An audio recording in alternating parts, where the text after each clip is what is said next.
welcome. Today, the Living with Wildlife Illinois team is talking about wildlife management in Illinois. I'm Laura Kamen. And I'm Kathy Andrews Wright. Today we have with us Stan McTaggart with the Illinois Department of Natural Resources and Scott Beckerman with the Illinois Wildlife Services. Stan, we'll start with you. Can you give us a brief overview about what your position with the IDNR is, please? Sure. I'm the Wildlife Diversity Program Manager. I work with all of the trapping and fur bearer hunting regulations. I also deal with nuisance wildlife. I also work with the licensing of nuisance wildlife control operators. We coordinate the nuisance animal removal permits with the district biologists and conservation police officers. I also work a little bit with threatened and endangered species recovery. Thanks, Stan. Scott, same question for you. Yeah, hi, I'm Scott Beckerman. I am a wildlife biologist and I'm the state director with U.S. Department of Agriculture's Wildlife Services Program. I work with our 40 plus employees in the state who help Illinois residents mitigate conflicts with wildlife. And our Wildlife Services Program's mission is to provide federal leadership and expertise to resolve wildlife conflicts to allow people to coexist with wildlife. All right, Scott, this first question we're going to give to you. We have a question from Robin in Belleville, and she's asking about the groundhog that is burrowed underneath her house. How can she get rid of it? Well, Robin, thanks for submitting the question. You know, groundhogs are very interesting burrowing rodents, and actually in Illinois, they're our largest native squirrel. They're known as woodchucks and even whistle pigs, and that comes from the name from the loud call they make. So obviously you have found out that groundhogs excavate burrows, and a lot of times these will have multiple entrances. In your case, right up taking residence near your house, and it's an undesirable spot. And I say that because when they excavate, they remove a lot of soil, and that soil, like by the foundation, can actually cause damage to the concrete basement floor or even a garage floor. In Illinois, groundhogs are classified by the DNR as a game animal, and they have established hunting seasons, but certainly in Belleville, you're not going to have a hunter come in and remove the groundhog. So in your situation, it may be best to obtain a free nuisance animal removal permit from the DNR district wildlife biologist, and then remove that groundhog by capturing it in a cage trap. One thing I would be aware of is that there are usually multiple groundhogs using that burrow system by your house. When you do try to cage trap it, I have found that cut apples are really one of the best baits. Once you capture it in a trap, you can humanely euthanize it. That's authorized on the permit, or you can even relocate it to property where you have written permission from the landowner. Just remember that you want to move it at least 10 miles so that groundhog doesn't come back and take up residence by your house again. That could be a problem, obviously. The other alternative for you might be that you could contract with a DNR licensed professional nuisance wildlife removal operator, and they provide services just like, let's say, electrician or a plumber, and that for a fee, they will provide you help, and oftentimes they'll guarantee their services. So it's kind of up to you whether you contract a professional or you try to tackle the problem yourself. But the one thing I would recommend you do is to have someone, a professional, look at your foundation and that excavation and make sure that the damage from that soil being removed isn't going to result in some structural problem to your concrete down the road. One other thing I'd recommend that you do for long-term damage management is to consider putting some welded wire fence along the edge of your foundation. You would want to do a 12 or 14-inch piece of wire, and bury that along the foundation, and the very bottom of it, bend at a 90-degree angle back towards you, so the groundhogs, if they do burrow in the future, can't get up close to the foundation and cause any damage. Robin, if you do want to try to tackle this problem yourself or hire a nuisance wildlife removal professional in St. Clair County, you can contact the DNR, find contact information for the DNR or those providers through the wildlifeillinois.org website. Thank you. Thanks, Scott. Just a quick follow-up. You mentioned that if she decides to trap the woodchuck herself, that potentially she could relocate it. But you mentioned written permission from the landowner. Why can't they just drop it off wherever? Can you speak to that a little? That's a really good question as well. Well, what we have is a wild animal that's causing a problem for someone, and quite often other people don't want your problem animal turned loose on their property to cause problems for themselves.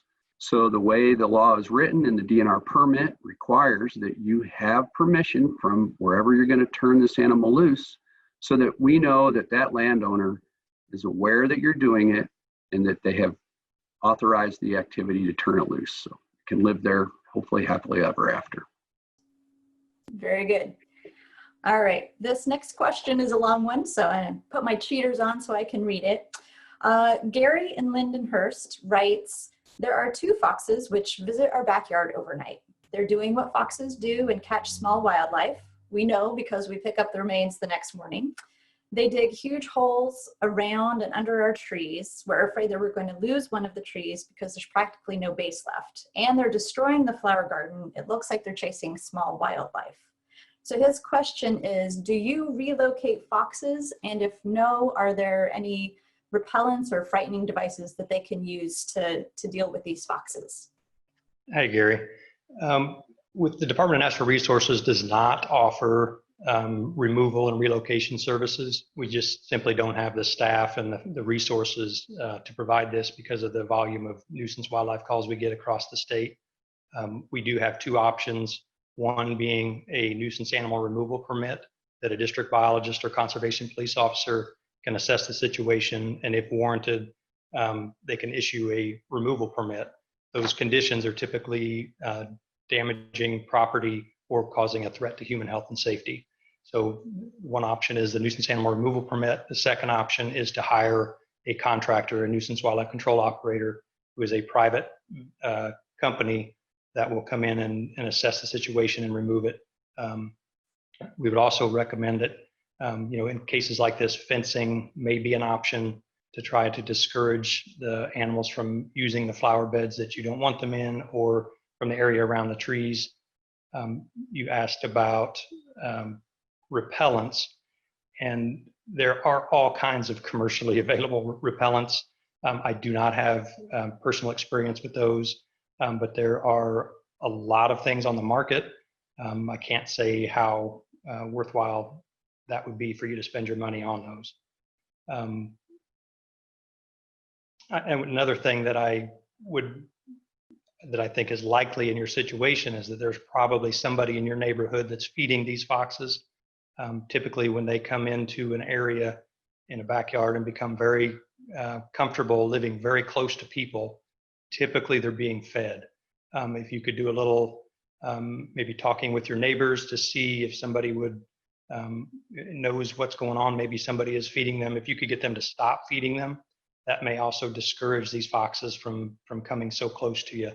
And as far as relocating the animals in general, we typically don't recommend relocating wildlife because, as Scott mentioned, they can become someone else's problem, and they can also carry with them disease and parasites.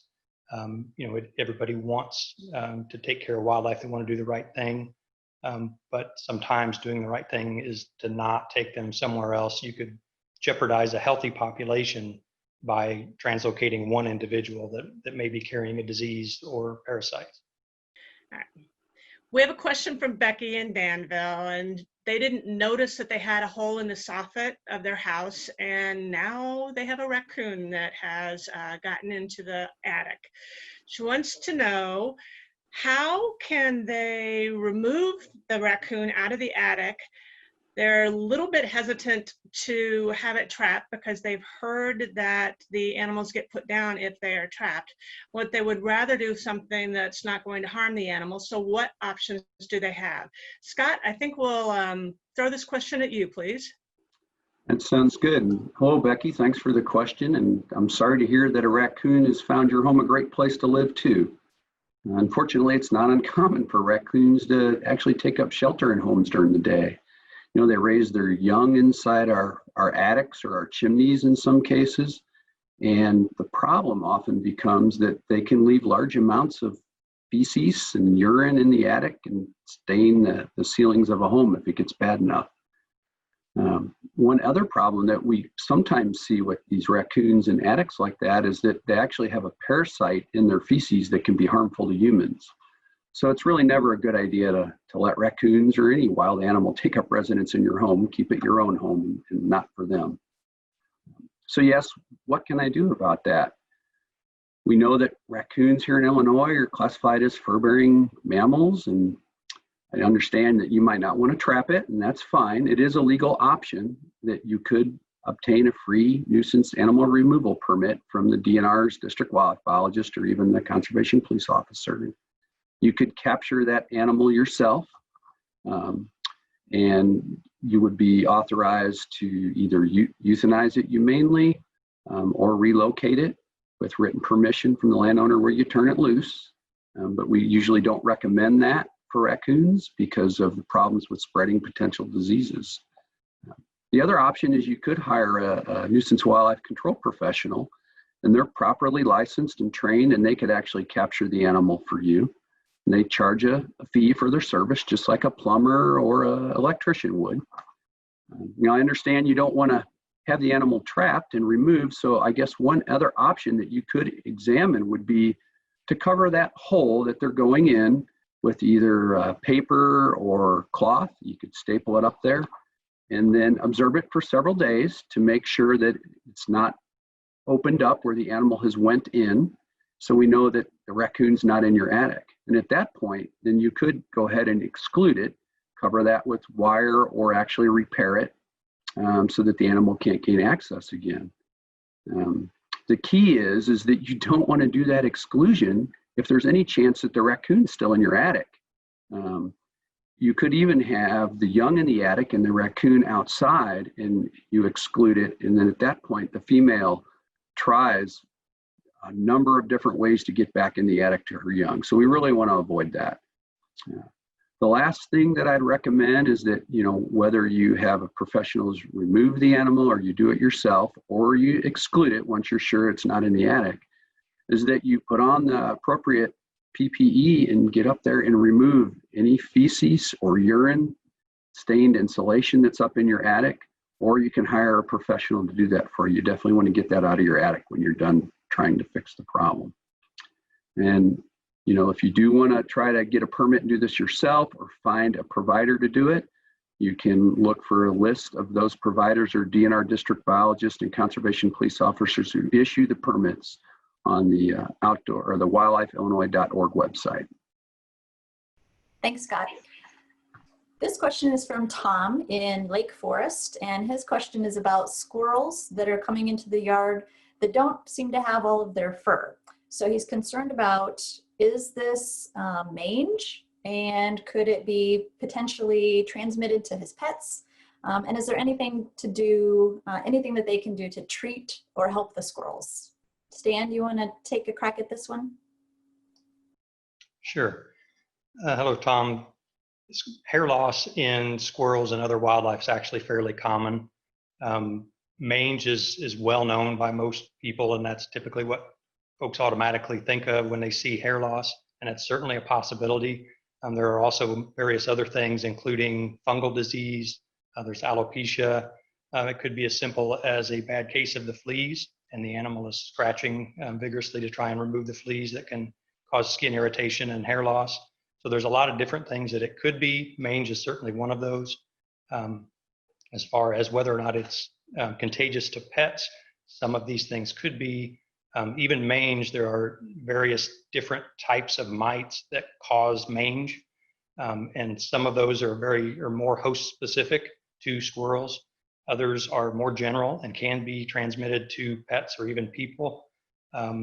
So if your pets do start to exhibit any, excessive scratching, or you notice hair loss in places, your veterinarian can easily determine the cause of that and whether or not it's a fungal infection or a specific type of mite, and they can treat your pets. As far as treating wildlife, we do not treat wildlife for these types of conditions typically. Again, we don't have the resources or the staff to treat wildlife. Some of these treatments require multiple applications, and it's just so hard to catch and maintain any number of squirrels, and some of these are, they get passed back and forth to populations, especially where people are feeding wildlife. So if they're feeding these squirrels, any place you can eliminate congregation points, if you have big piles of corn or piles of feeders in your neighborhood, we recommend that they remove those or scatter those out more broadly so that the animals aren't coming into as close of contact with one another. Typically, these hair loss afflictions, the animals typically recover on their own, so it's not typically a serious cause for concern for the populations. Good to know that those animals usually do recover on their own, Stan. Thank you. We have a question from Greg from Naperville, and I'm sure that this happens all over the state, and there are a lot of people that are going to want to know. What do they do if they find a dead possum or other wild animal in their backyard? Scott, can you tell us what the proper disposal methods would be? Absolutely. And Greg, I realize that finding a dead wild animal in your yard can be unsettling. And, but we have to understand that in nature, wild animals are born and die, and it's really part of the circle of life and death. So it happens. In your case with a Virginia possum, which is our only marsupial or pouch mammal in Illinois, they're pretty abundant in urban and rural locations, and they are classified as a fur-bearing animal by the DNR. In your case, with the possum, I would make sure it's actually dead, to be quite honest. They're known for playing dead, where that phrase was coined, playing possum. So I would make sure that it's dead by, looking at it. If there's flies on it, it's probably dead. Or if it doesn't move for a few hours, that's another way to tell that, yeah, it's probably dead and not just playing possum on me. If you find just a single possum, that really doesn't cause a lot of concern, or a single animal. But if you find several dead possums or several dead animals in your yard the same day, that might be an indication of a bigger problem. It could be a disease problem or maybe even a toxin. And in those cases, when you find multiple animals at the same time or same day in your yard, I definitely would report that to my local district wildlife biologist with the DNR. But finding that single animal, that's not a cause for alarm. So in those cases, I'd suggest you just don protective gloves, like latex gloves or nitrile gloves, or even leather gloves if that's all you have, and merely pick it up and double bag it in plastic garbage sacks. And then you can place it in the trash receptacle, and it'll be picked up and disposed of in the sanitary landfill. That's perfectly legal and probably the easiest way to get rid of it if you live in town like that. I hope that's a pretty easy solution, and I appreciate you submitting the question. And if you want to try to find your local DNR district wildlife biologist, to contact them if you did have a number of animals die at the same time, you can find them on the wildlifeillinois.org website. Thank you. Thanks, Scott. That's good information.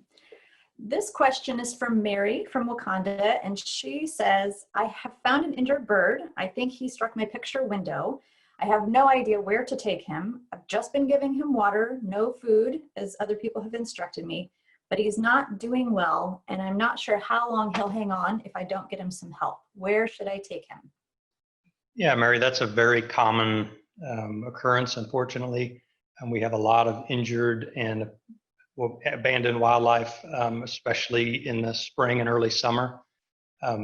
Window strikes are very common in birds. There are various things you can do to try to prevent bird strikes on your windows by putting different a screening or something that's visible from the outside that kind of knocks down the reflection. The problem is typically that birds see the reflection of the sky or what looks like an area that they can continue to go, but it's the reflection. So they strike those windows and become injured. But typically, we do not recommend that anyone pick up or handle wildlife.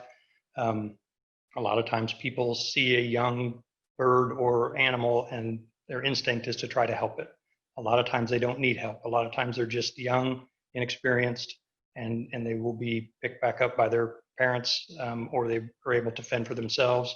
If it is apparent that the animal is clearly injured, if you witness the bird strike or if it's got obvious injuries, WildlifeIllinois.org does have a list of licensed wildlife rehabbers that people can take these injured animals to. Again, because of the volume of injured wildlife and orphaned wildlife, they can't take them all.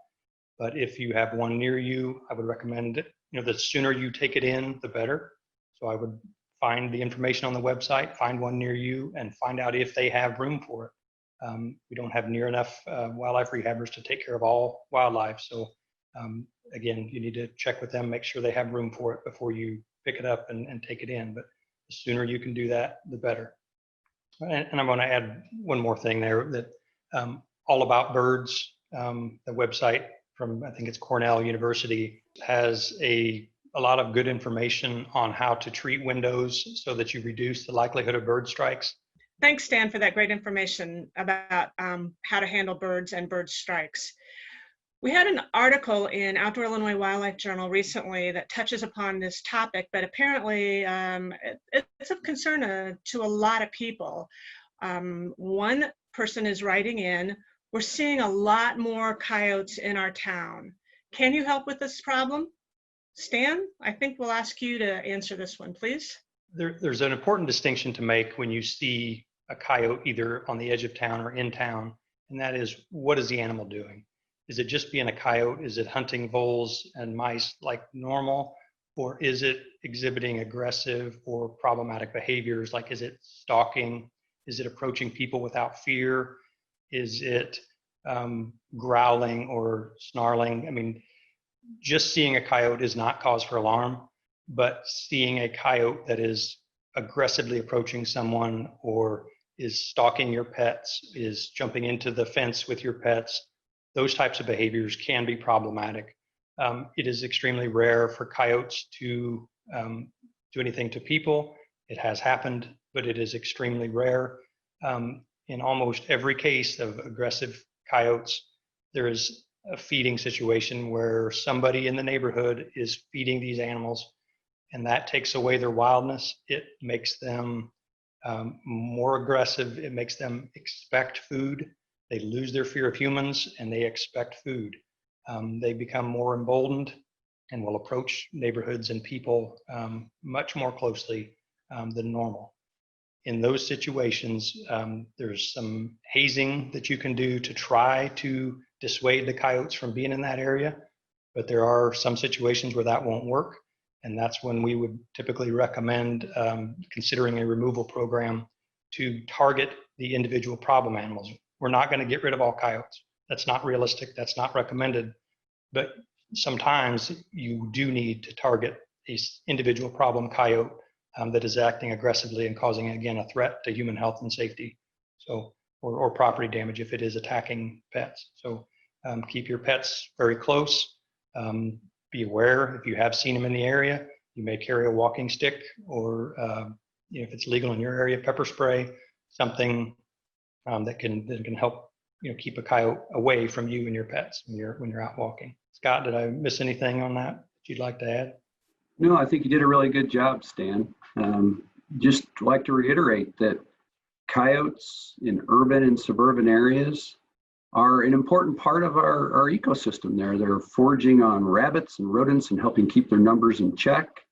And I'd like to reiterate that most of the time we have these conflicts in urban areas, like you said, it's a result of someone either intentionally or unintentionally feeding coyotes.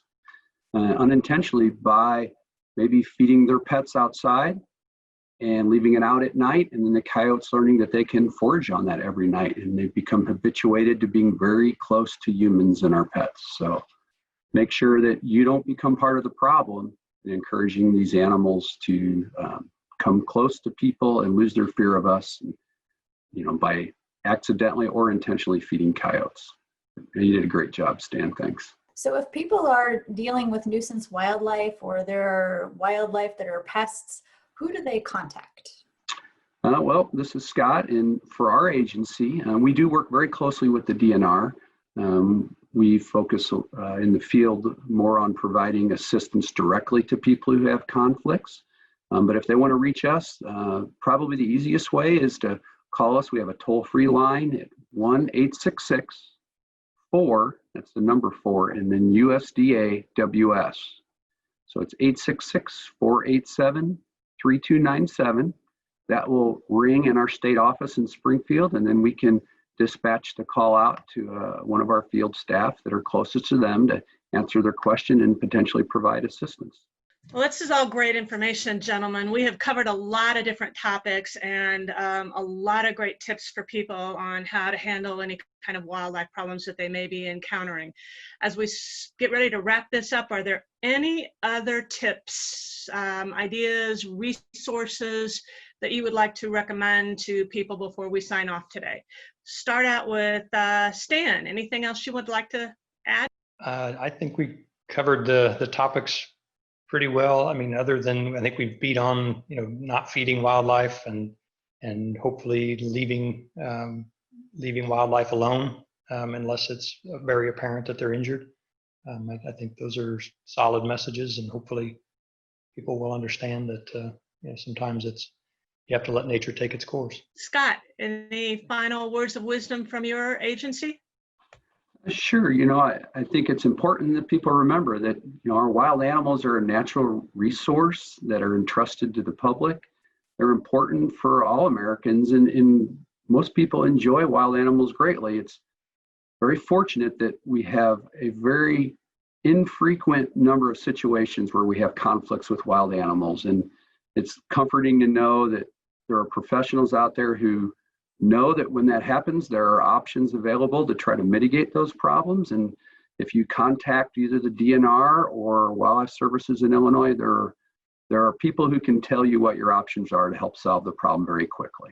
So that wraps it up for today's question and answer session. Thank you, Scott and Stan, for joining us today. If you have other questions about Illinois wildlife, we ask that you please send those in to Wildlife Illinois, and we'll cover those in a next episode. Until then, we'll see you later.